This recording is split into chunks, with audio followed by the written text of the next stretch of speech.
Akankah BTS mencoba musik rock? Berikut adalah cara mereka beradaptasi dengan genre apapun yang mereka coba. Selama bertahun-tahun, BTS telah mencakup semua jenis genre mulai dari hip hop hingga EDM, tetapi selalu ada satu kesamaan, ini adalah gaya Bangtan. Dalam wawancara baru ini dengan Rolling Stone, Jin menjelaskan bagaimana BTS mampu menampilkan suara khas mereka sendiri dalam berbagai genre musik. Jin mengungkapkan bahwa ketika BTS menulis atau mendapatkan lirik untuk sebuah lagu, mereka menetapkan tema dan nada untuk merekam musik. Dia kemudian menggunakan pengalamannya sendiri dan mengingat kembali kenangan yang sejalan dengan tema untuk menerjemahkan emosinya menjadi perasaan lagu secara keseluruhan. Jin mengungkapkan bahwa dia menarik dari kenangan sedihnya sendiri saat merekam Spring Day. Misalnya, Anda sedang memikirkan seorang teman yang mungkin telah kehilangan kontak dengan Anda dan menarik diri dari kesedihan itu, kata Jin. Dengan memanfaatkan emosi dan pengalaman mereka sendiri, para anggota BTS dapat membuat ciri khas mereka sendiri pada setiap jenis lagu yang mereka coba. Jin juga memberitahu Rolling Stone bahwa dia terbuka untuk mencoba genre baru seperti musik rock, dengan beberapa syarat. Saya tidak berpikir saya akan menolak lagu gaya rock apapun yang datang kepada kami. Akan bagus jika kami dapat melakukan lebih banyak dari mereka, tetapi mereka harus merasa sesuai dan cocok dengan gaya tim kami, kata Jin. Mencoba genre baru memungkinkan BTS menyuarakan emosi yang berbeda. Misalnya, Jin mengungkapkan bahwa proses menyanyi dan merekam musik tertentu dapat membantu meringankan kesedihan seperti saat dia merekam Abyss. Tentu saja, kita berharap di masa depan BTS dapat mengembangkan genre baru dan menarik untuk mengekspresikan lebih banyak emosi melalui gaya khas mereka.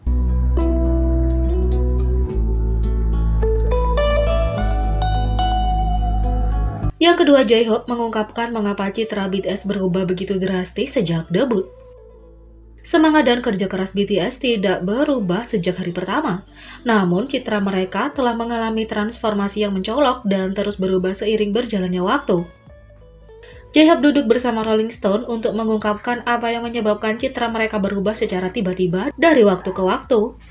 Dia mengungkapkan bahwa alasan awal citra gelap dan tangguh mereka adalah untuk mencocokkan konten lirik dan pesan mereka. Dulu, ketika kami merilis No More Dream, musik kami mewujudkan pertempuran melawan prasangka dan penindasan. Jadi wajar saja, nilai-nilai seperti itu terbawa ke gaya dan aspek visual rilisnya juga. Bisa dibilang itu adalah identitas kami dan citra yang juga kami potret saat itu, kata J-Hope. Namun, seiring berjalannya waktu, banyak hal berubah. Tidak hanya tren musik yang bergeser, BTS sendiri juga tumbuh sebagai artis dan siap untuk mengembangkan topik baru. Tapi kita tidak bisa selamanya tinggal dalam keadaan statis itu. Seiring berjalannya waktu, banyak hal berubah dan tren berubah, seperti halnya kecenderungan kita dalam musik, kata J-Hope. Masukan penggemar juga berperan dalam membantu BTS menemukan suara dan citra mereka. Kami memperhitungkan pengaruh di sekitar kami, termasuk tentu saja penonton kami. Pengaruh ini membimbing kita menuju perubahan gaya dan konsep musik kita sendiri, kata J-Hope. Karena BTS terus berkembang sebagai artis dan sebagai pribadi, mereka dapat menceritakan lebih banyak cerita melalui musik mereka dan bercabang ke genre dan tema baru.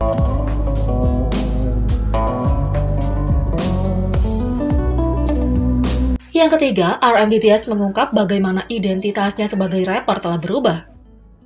Ketika RM BTS memulai karir rapnya, dia memiliki gambaran tentang bagaimana seharusnya seorang rapper.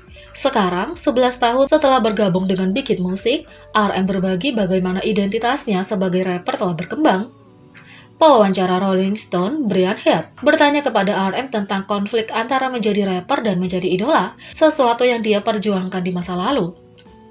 Ketika BTS pertama kali memulai, ada konflik di benak beberapa orang, dan di antara gagasan menjadi rapper atau idola yang kita sebut bintang pop. Ini jelas sesuatu yang Anda bahas dalam lagu.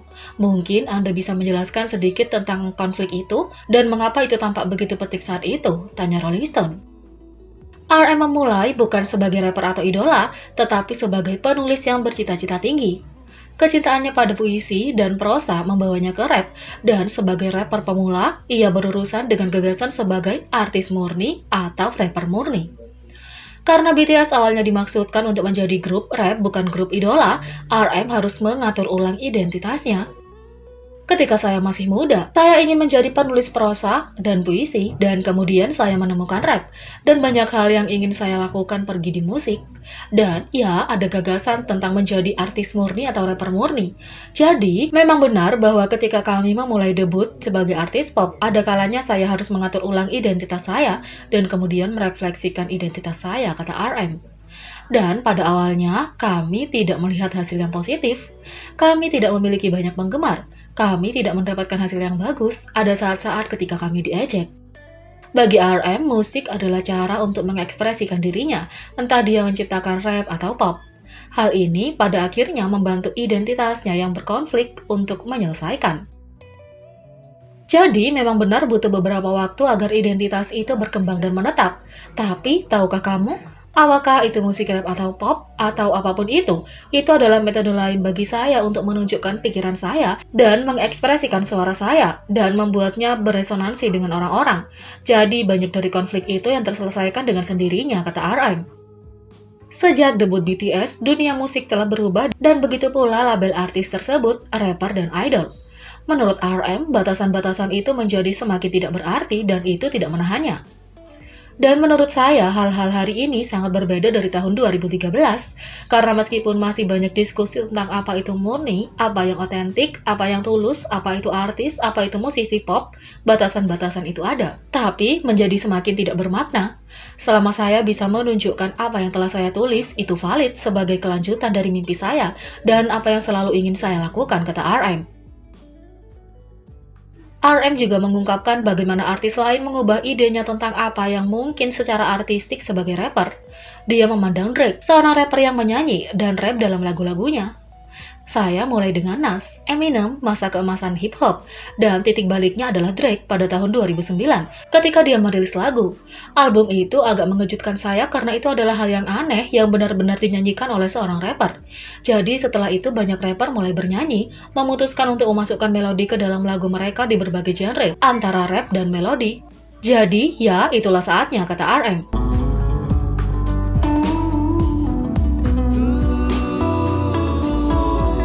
Jadi, bagaimana menurut kalian tentang ini? Beri komentar di bawah.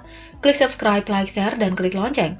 Mari kita sama-sama jadikan channel ini berguna bagi K-popers Indonesia. Sekian video kali ini, sampai jumpa lagi.